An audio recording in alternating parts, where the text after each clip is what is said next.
maintain tension. If you find that the tension is off, well, then we got a problem with the pipe already. Look at the wheel. How it's jamming the frame. See it? See how it's really tight against here? So we got to fix that. All right. Yep. This is good upper duty. So all we do is we break this side loose. All right. And take your left hand, put your thumb here. Like that.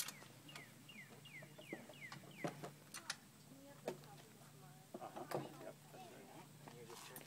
Make sure the chain's not too tight. It's not. Okay. And so not too tight means?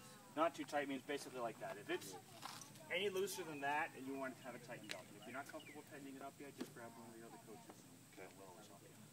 So that takes care of that one. You want to check the one? I didn't check that one out. So. You want to check that one?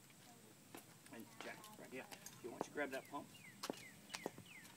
You ever used a Presta valve pump before? No. Okay. See this little skinny valve on here? Yeah. It's called a Presta. That's what you do. Pump this out.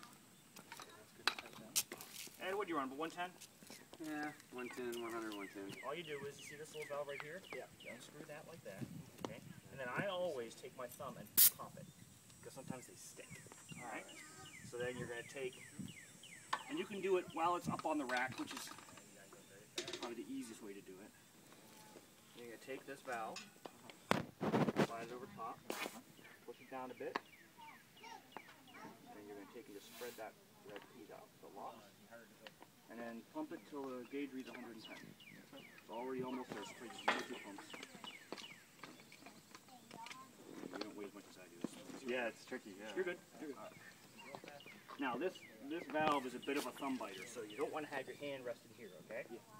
Have your hand open, thumb on the back.